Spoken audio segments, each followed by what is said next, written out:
Hello and welcome to Module 8 of Emotional Intelligence Management.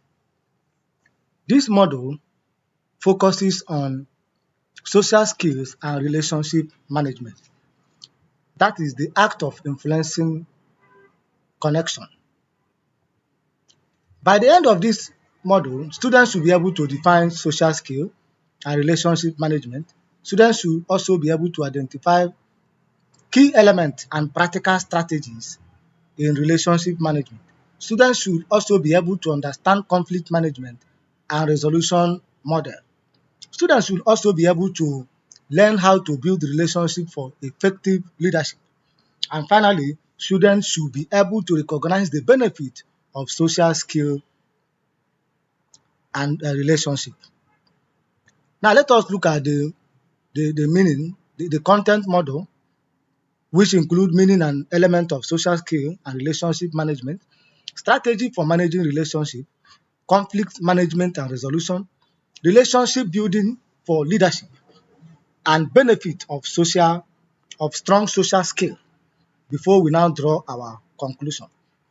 Let's begin with introduction. Why social skill matters. These are not soft skill. Social skills are not soft skill.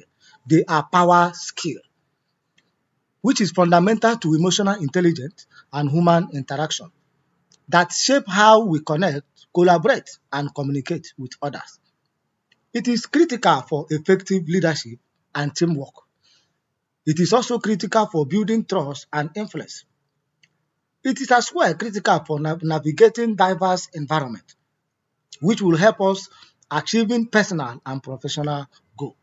The foundation, social skills enables meaningful interaction, relationship management, and sustain them over time. What are social skills and social and relationship management? Social skill may be defined as the learned ability to communicate, influence, and interact with others effectively and respectfully. In other words, it is the learned skill, the ability that you have acquired to communicate, influence, and interact with others effectively and in a respectful manner. Then relationship management, on the other hand, is the proactive process of using this social skill that you have acquired to build, nurture, sustain, and repair positive connection over the time. Now, core distinction, social skill is just the tool. Some of the tools include listening, empathy skill, and communication skill. While relationship management is how you use these tools to build long-lasting connection with others. Now let us look at the key element of social skills and relationship management. Number one element is self-awareness and self-regulation. That is the ability to know and manage your own emotion. Number two is empathy. That is understanding and sharing other people's emotion. Number three is effective communication. That is the ability to communicate effectively and in a respectful manner with others, which include verbal, non-verbal, and your listening skill capacity. Then assertiveness is another element which includes the express need openly and in a respectful manner. That is the ability to express your emotion openly and in a respectful manner. Then we have cooperation and collaboration. That is the ability to cooperate and collaborate with others in a teamwork. It also involves working with others towards a shared goal. Conflict negotiation. These elements involve resolving conflicts amicably. Then influence and persuasion, which help to guide others through trust and not through force. Responsibility and accountability, which involve leading with accountability and responsibility, follow through commitment. So these are elements needed. Now let us look at strategies for effective relationship management. The strategies are: number one, always practice active listening. That's show full attention when someone is talking. Then build trust, show empathy, that is understand people's feelings. Then communicate clearly, prevent misunderstanding. It helps to prevent misunderstanding. Now, respect people's boundaries, which help to prevent resentment and burnout. So when you respect people's boundary, it will not bring a disagreement. Then provide constructive feedback, which help supportive and solution-oriented approach. Manage your own emotion, which helps to prevent damaging outbursts. Collaborate actively, which helps to value diverse skills and perspective.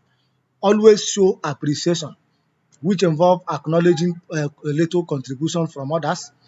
Then be adaptable, adjust to different personality and situation. Be adaptable.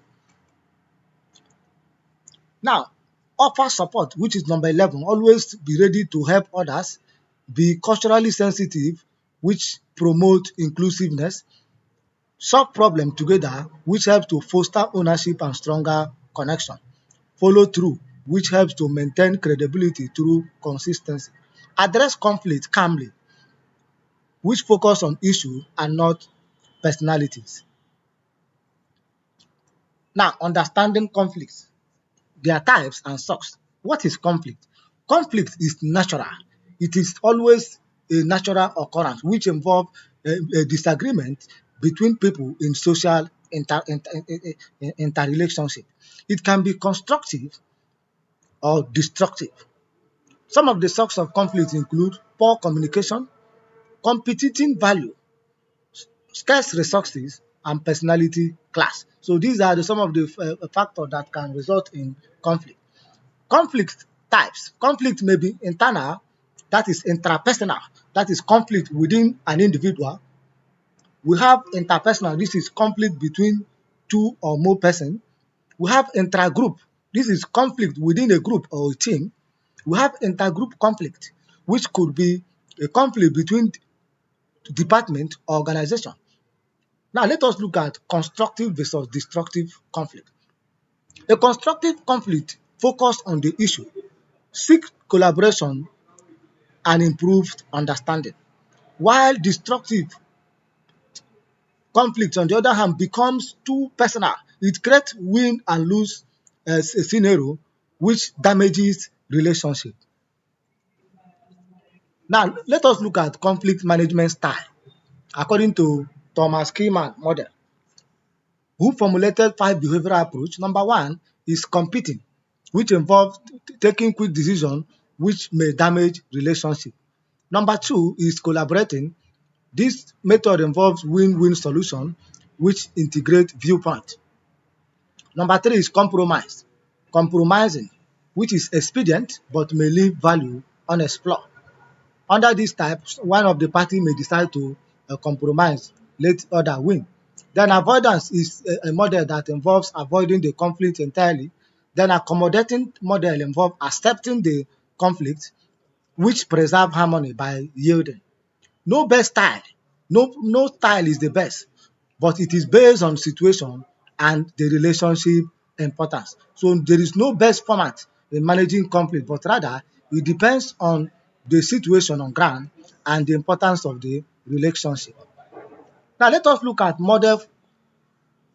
model for conflict resolution, that is interest-based relationship approach, IBR, interest-based relation. This model involve the steps involve you set a corporate tune, that is where the two parties agree to solve the problem together. Now you now separate people from the problem, that is focus on the issue, not personality. Now you listen to understand their interests, ask why behind their position. Now listen to all the interests without judgment, then brainstorms on the options available, and then generate possible solution. Then evaluate and agree, which involves choose a fair mutual gain solution. The goal of this model is to preserve the relationship while solving the problem. The key needed in this model involve the escalation techniques, reframing problems positively, facilitating dialogue, and impartial mediation. Now let us look at relationship building for leadership. Why is it essential? Leadership is not about authority. It is about influence through connection. The key principle for leaders include trust is the foundation. It is built through consistency and integrity. So trust is a very much important for leaders. in maintaining relationships. So the leader must build trust, which is built through consistency and integrity. Number two is empathy. Empathy creates connection.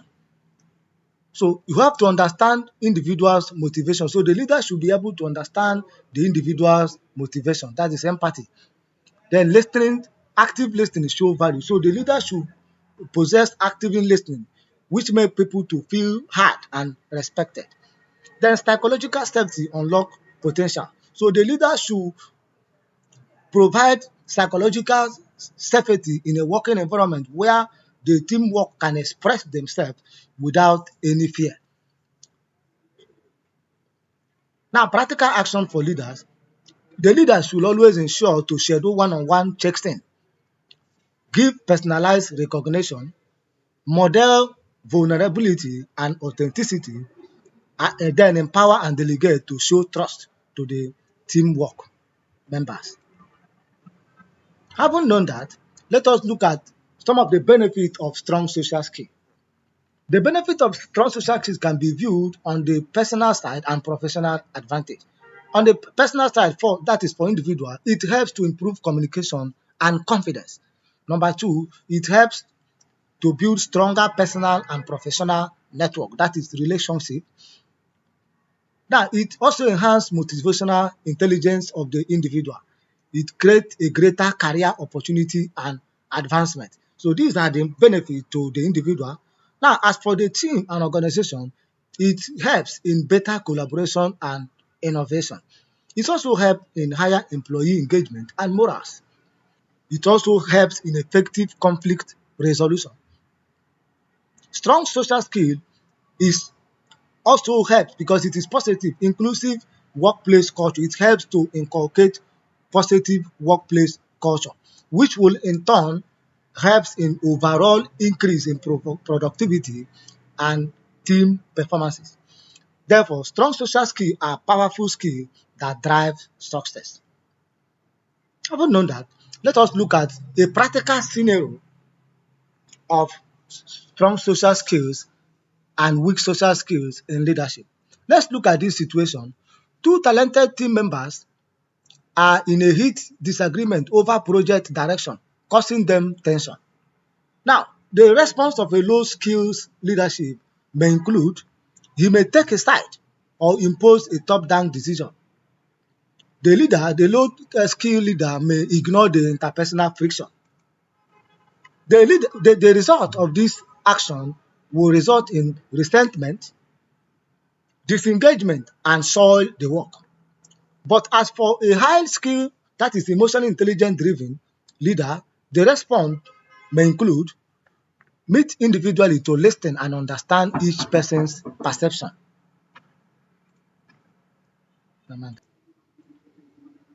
So, like I said earlier, the response of a highly driven skill, emotional intelligence skill for a leader will include the leader may meet individually to listen and understand each perspective, facilitate a joint meeting using IBR step. Then the leader may reframe the conflict as shared problem to solve. The leader may guide them to collaborate on a hybrid solution. The leader may actually publicly acknowledge their cooperation, follow up to ensure the resolution hold. The result of this high skill response include conflict becomes a catalyst for innovation, relationship will deepen, team morale will also improve. In conclusion, social skills are learned too for effective interaction. Relationship management is their strategic application. Core element of the core element include self-awareness, empathy, communication, and influence. Conflict is inevitable. Manage it with models like Thomas Kieman and IBR. For leaders, relationship building is non-negotiable. It builds trust, safety, and performance. The benefits are profound, which include better communication, strong team, enhanced leadership, and career success. The final thought. In a world of technology, human connection remains your greatest professional asset. Thank you for understanding and have a nice day.